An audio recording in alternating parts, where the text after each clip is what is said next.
Hello, tank fans in deformed shape, that is. So I got ChoroQ of the famous M4 Sherman tank, the most popular tank used by the Allied forces in World War II.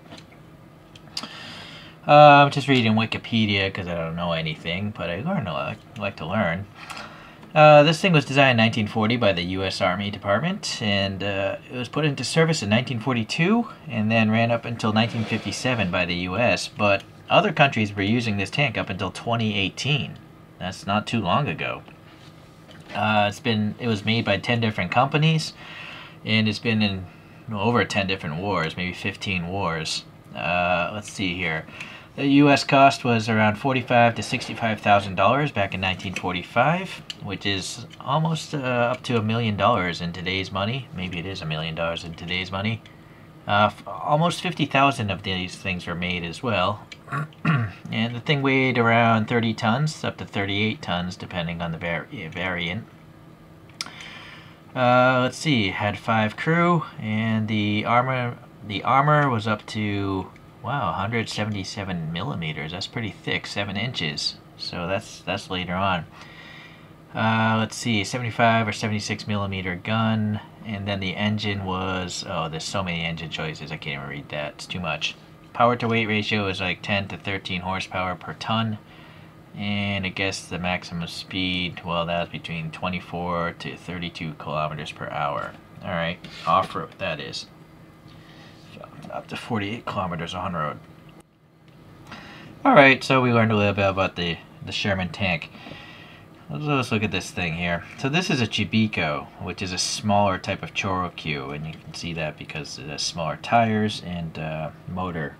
Standard construction of a screw in the front and a tab in the back. It does actually tell you, obviously, what it is. How old is this thing, though? 2003 was it, so 20-year-old toy. It's casting number 3. There might be other colors, though. Alright. So you can see the treads there, they're pretty plain, and then they're very, very blanked off, you know. I wish these could have gone deeper, but I guess it's because the tracks, you know, this is really thin right now. Alright. I like that they have this camo paint job. It looks like that third photograph I pulled up. No real markings other than the star. Little Pioneer shovel there. Very cool. I think these might be lights or something. Yeah, other tools grafted on. Yeah, very neat. A little hatch there, a little sight port. This is the thing that stabilizes the cannon or the turret. I think that's supposed to be a machine gun, but the way they molded it, it came out that way, so they can't have an undercut. So the turret unfortunately doesn't go up and down. It just spins. I guess that's better than nothing. Nice little hatch details up there. So, all in all, it's pretty good. I mean, it's a small little toy. And if for some reason you wanted to wind it up and like, ram it into a wall, it spun out. But I don't understand why you would want to do that, because if this actually hit a wall, you'd probably break the turret off if you hit it really fast. So, yeah, I think these tires are starting to crack. They are 20 years old. So that's it. Let's look at a few other tanks.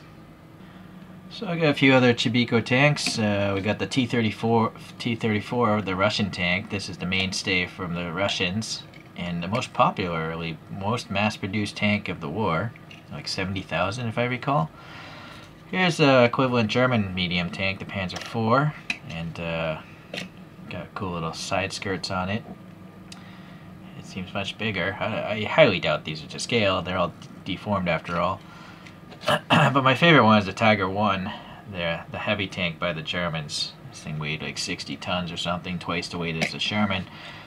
But only like 7,000 Tigers, I think, were made, if I recall, but I could be wrong again.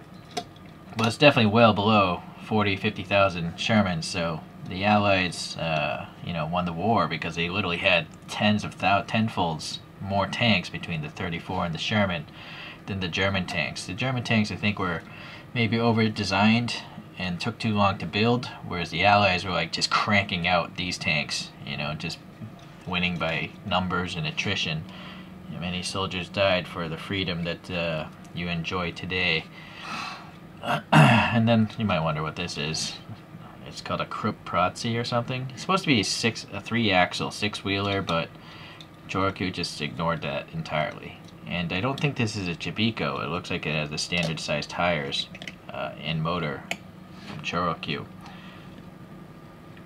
But it still looks smaller than the tank, so I guess that's alright. Okay. I really like the paint jobs, you know? They're actual paint. They're like tampo printed or something.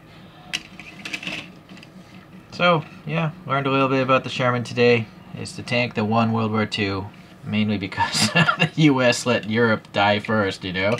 So many Russians died in World War II, and then the other European countries.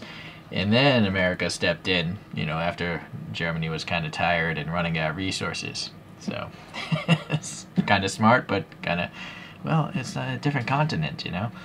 Anyways, I'm not going to get into the politics of it, so... war is bad, but toys are good, and it's kind of neat to have a cute deformed tank. Alright, so if I find any more of these things, I'll have a video on them. See you later. Until the next tank time.